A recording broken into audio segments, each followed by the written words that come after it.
पाकिस्तान से जारी तनाव के बीच मोदी सरकार ने एक और बड़ा फैसला लिया है। अब भविष्य में होने वाले किसी भी आतंकी हमले को भारत के खिलाफ युद्ध की कार्रवाई यानी कि एक्ट ऑफ वार माना जाएगा और उसका जवाब भी उसी स्तर पर दिया जाएगा।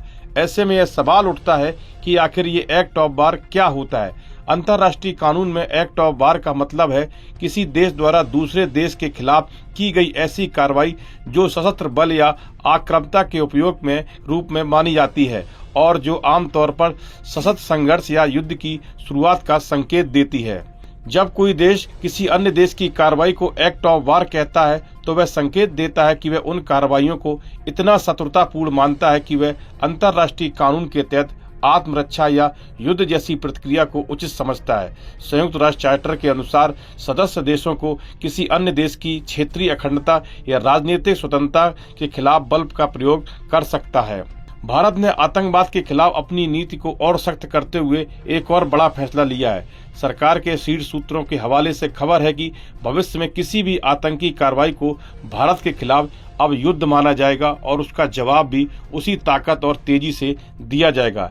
यह फैसला ऐसे समय में आया जब हाल ही में ऑपरेशन सिंदूर ने पाकिस्तान और पीओके में आतंकी ठिकानों को नेस्तनाबूद कर पूरी दुनिया को भारत की ताकत का एहसास कराया है।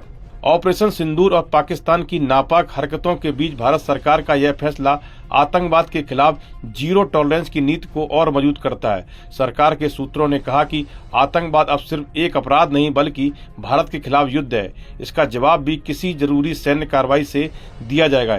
यह ऐलान पाकिस्तान के लिए साफ चेतावनी है कि वे अपनी जमीन पर आतंकी नेटवर्क को खत्म करे, वरना भारत उसे हर ठिकाने को मिटा देगा जहां से भारत के खिलाफ साजिश रची जाती है। दूसरी ओर ऑपरेशन सिंदूर के बाद पाकिस्तान की बौखलाहट साफ दिख रही है।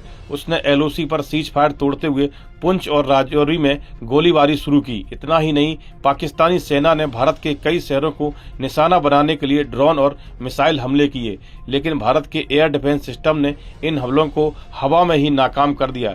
बठिंडा में एक पाकिस्तानी ड्रोन को मार गिराया गया, जबकि लाहौर और सियालकोट में भारत ने जवाबी कार्रवाई तेज कर दी। पाकिस्तान का दावा है कि भारत के हमलों में आम नागरिक मारे गए, लेकिन भारत ने साफ किया कि केवल आतंकी ठिकाने निशाने पर थे।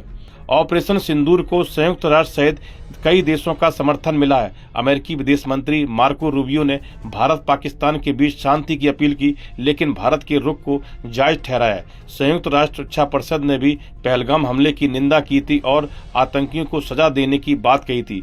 वहीं पाकिस्तान के दावों को कोई तवज्जो नहीं मिल रही, क्योंकि उसकी आतंकवाद को पनाह देने की नीति जग जाहिर है। इस वीडियो में फिलहाल इतना ही। आप बने रहिए न्यूज नेशन के डिजिटल प्लेटफॉर्म के साथ। न्यूज नेशन अब व्हाट्सएप पर खबरों के ताजा अपडेट के लिए न्यूज नेशन के इस क्यूआर कोड को स्कैन करें।